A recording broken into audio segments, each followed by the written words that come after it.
Good morning brother sister all over the world. Saya David, ketemu lagi di FFG TV.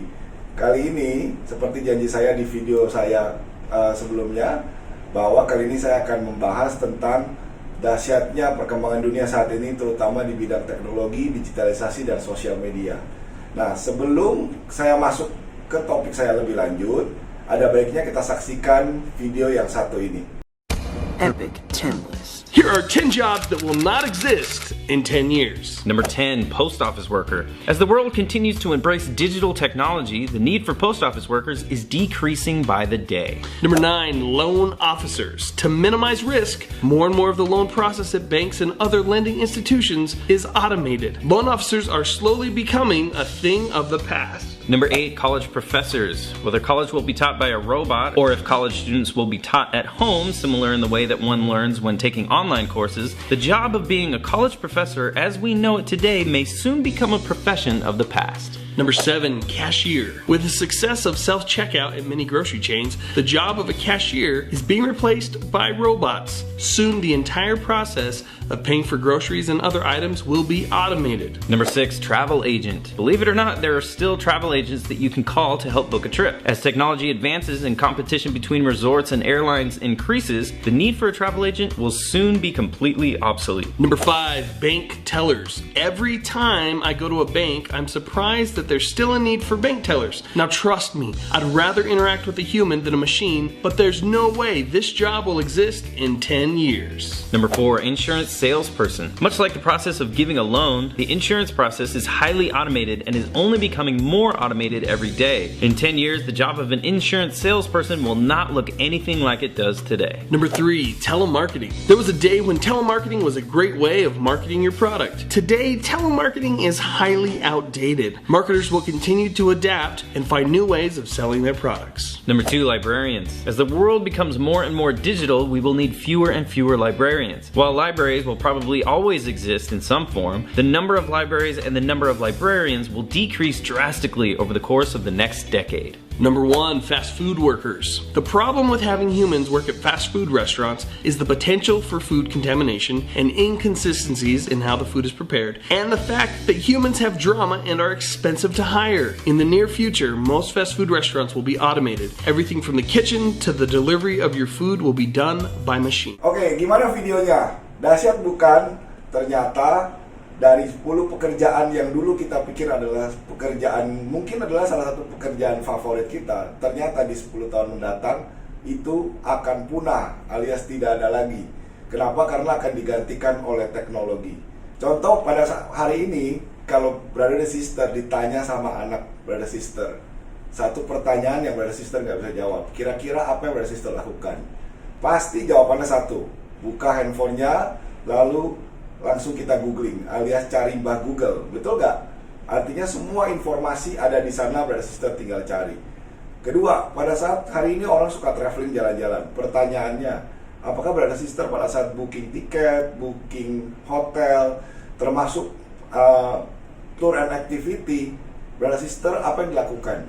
Tinggal buka handphone brother sister, cari aplikasinya, lalu booking langsung di tempat dan bayar di tempat. Dan saat itu juga brother sister akan mendapatkan tiketnya. So, sekarang dunia begitu canggih, begitu simple, begitu cepat. Ya, contoh di Indonesia, paling simple. Brother sister lagi ada di rumah, lagi sedang tidak pengen ngapa-ngapain dan lapar. Apa yang dilakukan? Tinggal ambil handphone lagi brother sister, lalu pesan, lihat aplikasinya dan pesan lewat aplikasi. Hanya dalam waktu kurang lebih setengah jam, makanan akan tiba di depan pintu brother sister. Bahkan dikasih promo lagi. Luar biasa bukan? Nah, itulah kecanggihan teknologi, digitalisasi, dan pengaruh sosial media dalam hidup kita sehari-hari. Saya sharing pribadi ya, untuk masalah digitalisasi yang berefek dalam hidup saya sehari-hari.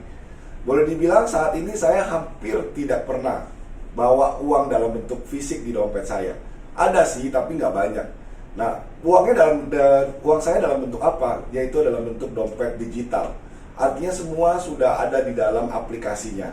Karena sekarang ini terutama di Indonesia ada banyak aplikasi yang kita taruh uang di sana pada saat kita ingin belanja, kita ingin beli makanan, kita ingin panggil transportasi hanya tinggal bayar atau hanya tinggal pesan lewat aplikasi tersebut. Bahkan dikasih diskon lebih besar, dikasih promo lebih besar dibandingkan saya harus bawa uang cash. Jadi kadang-kadang lucu, brother sister. Pada saat toko tersebut nggak punya aplikasi atau nggak bekerja sama dengan aplikasi tersebut, saya tuh kekurangan uang, nggak punya uang. Karena apa? Karena memang rata-rata sekarang uang saya itu udah masuk ke dalam dompet digital. Jadi fisiknya tidak ada lagi.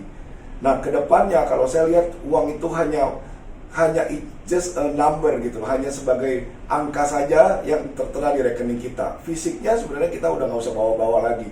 Semua akan terekam dalam dompet digital.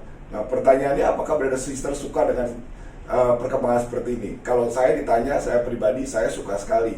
Kenapa? Karena membuat hidup saya jauh lebih simpel. So, apa kesimpulannya brother sister? Sekarang dunia begitu berubah sangat cepat. Ya, bahkan di China kalau brother sister searching di YouTube lihat ya, bahkan sekarang di China untuk pelayan hotel, pelayan restoran mereka menggunakan robot. Ya, mereka tidak membutuhkan lagi tenaga manusia. Jadi robot yang melayani customer. Ya, so the world is changing now. How about you? How about me? How about brother sister? Gitu loh.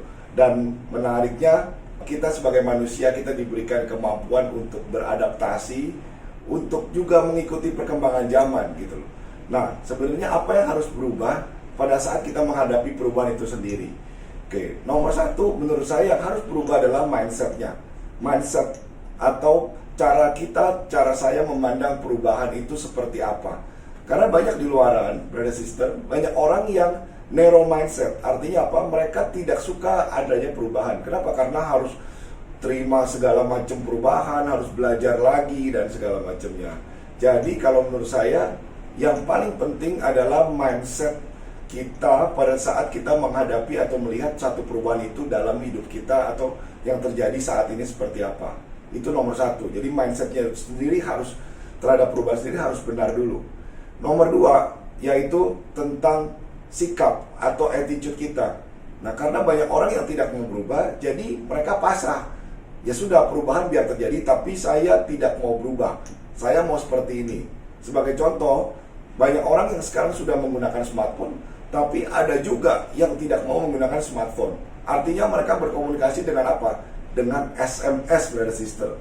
Sedangkan sekarang kita berkomunikasi sudah menggunakan WhatsApp, sudah menggunakan email. Sedangkan mereka tidak mau, tetap ngotot dan tetap kekeh bahwa masih menggunakan SMS. Apakah mereka bisa bertahan? Saya bilang hanya waktu yang akan membuktikan. Oke, dan yang paling penting adalah nomor 3. Nomor 3 ini, apakah kita melihat satu perubahan ini sebagai satu kesempatan di mana kita bisa mengambil keuntungan dari kesempatan itu. Banyak orang melihat satu perubahan sebagai satu kesempatan di mana dengan mereka menawarkan solusi, mereka mengikuti perubahan zaman itu sendiri. Mereka bisa mengambil kesempatan, bahkan bisa meraup profit dari perubahan itu sendiri. Tapi juga banyak orang di luar sana yang mereka kerjanya hanya komplain karena perubahan ini, perubahan itu, dan segala macamnya. Nah, saya ambil dari quotes dari salah seorang yang merubah dunia. Kalau kita tahu Jack Ma, nah beliau punya quotes seperti ini, bahwa opportunity itu ada pada saat orang itu komplain. Ya, jadi itu yang terjadi. Kalau orang komplain, sebenarnya di situ ada kesempatan kita untuk kita mengambil peluang di sana. Nah, mari sekarang kita dengarkan pendapat atau wisdom dari Jack Ma tentang perubahan itu ke depan, tentang bagaimana teknologi itu akan berefek terhadap kehidupan manusia. DT technology will kill a lot of jobs, but most of these jobs are stupid jobs. Those jobs are not supposed done by computers, are not supposed done by human beings. Past 100 years, we make people like a machine. Now we are making machine like a people. And we are doing the other side. But the real way, the right way to do it is in the next, I think, 10, 20 years. We'll make machine like a machine and people like a people. Machine will never be able to conquer human beings. Machine is smart. Machine is stronger. Machine is faster. But machine does not have a soul, does not have a value, does not have a belief that people have. So we should not make machine think like human beings. We should make machine learn like human beings. Gimana videonya brother sister? Luar biasa ya. Saya banyak belajar pada saat Jack Ma sharing tentang perubahan itu sendiri. Yang saya belajar adalah bahwa kedepannya memang banyak pekerjaan manusia akan digantikan oleh mesin atau robot. Tapi sebenarnya pekerjaan yang digantikan oleh robot atau mesin itu adalah memang pekerjaan yang seharusnya dilakukan oleh mesin dan robot dan bukan manusia. Jadi kesimpulan adalah walaupun mesin dan robot itu lebih cepat, lebih kuat, bahkan lebih pintar, tapi mesin itu tidak punya soul, mesin tidak punya value, dan mesin tidak punya belief. Itu yang membedakan bahwa manusia dan mesin itu totally berbeda. Jadi kalau Jack Ma kasih penekanan bahwa kedepannya bahwa mesin akan melakukan pekerjaannya mesin dan manusia akan benar-benar melakukan pekerjaan manusia, di mana pekerjaan itu harus membutuhkan value, membutuhkan soul, dan membutuhkan belief. Luar biasa brother sister. Nah, sebelum saya akhiri sharing saya, mari kita lihat quotes-nya Jack Ma yang terakhir.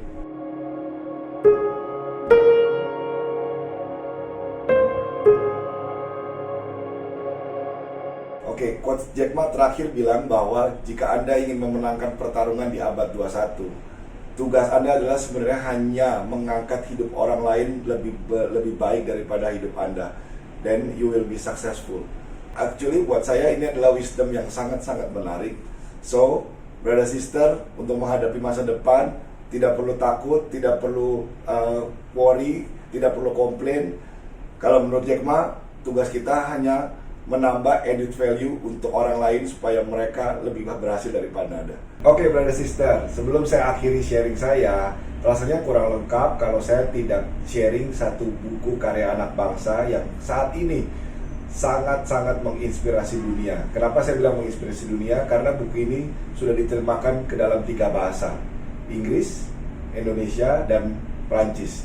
Ya, bukunya berjudul Value Your Life karangan Bapak Ogi Hyanata. Menarik karena buku ini sekarang sudah tersebar dan dibaca dan dikonsumsi oleh masyarakat dunia. Nah, buku ini berbicara tentang bagaimana mengoptimalkan kemampuan potensi Anda. Nah, saya tidak bicara semua tentang buku ini, tapi buku ini menariknya adalah di chapter 17 bicara juga bagaimana menjadi aset bagi dunia. Jadi setiap orang besar selalu ujung-ujungnya visinya adalah memberikan nilai tambah kepada dunia. Nah, di chapter 17 dibahas tentang Anda bisa memberikan value kepada diri Anda, kepada masyarakat, kepada keluarga Anda, kepada negara, atau kepada dunia. Tinggal Anda pilih mau bagian yang mana. Kalau bisa 5-5-nya tentunya akan sangat lebih baik. Ya, nah saya ambil quotes dari buku ini di chapter 17 membahas tentang bagaimana menjadi aset dunia ya. Oke, di sini ditulis bahwa setiap orang mempunyai peranan untuk dimainkan dalam hidup ini. Kita semua bertanggung jawab untuk kelangsungan planet bumi ini dan satu sama lain. Itulah sebabnya kita mau menambahkan nilai. Kita berada di sini untuk melayani. Kita butuh kontribusi semua orang. Tentu saja terserah Anda untuk memutuskan pada tahapan mana Anda ingin melayani. Setiap orang bebas memilih. Namun untuk membuat dampak terbesar, Anda akan perlu menjadi aset bagi dunia. See, brother sister, setiap orang punya hak untuk memilih ambil bagian yang mana. Tapi yang terbesar adalah tentunya menjadi aset bagi dunia. Nah, di chapter 17 juga menarik tentang bagaimana menjadi aset dunia, dibahas tentang green attitude. Karena selama ini orang berpikir go green, tidak membuang sampah sembarangan, menanam pohon dan segala macam. Yes, betul, itu adalah bagian dari go green atau green attitude. Nah, tapi menarik di buku ini di chapter 17 yang dimaksud tentang green attitude adalah tentang green attitude di dalam kita punya pikiran, yaitu selalu grow, mau bertumbuh, mau menerima setiap perubahan dan belajar bagaimana untuk bertumbuh, untuk menerima semua ide-ide baru, untuk menerima dan mempelajari semua hal-hal baru. Itu yang disebut namanya green attitude dan open mind. Menarik ya brother sister. Jadi green attitude bukan hanya sikap membuang sampah pada tempatnya atau menanam pohon, tapi juga di kita punya mind. Ya, sangat menarik. Jadi kalau saran saya brother sister, beli buku ini, baca, dan ini akan menjadi titik tolak brother sister untuk mencapai potensi dan memberikan dampak bagi dunia. Oke, brother sister, demikianlah sharing saya untuk FFG TV kali ini. Semoga bermanfaat dan sampai ketemu lagi di webinar saya selanjutnya. Bye.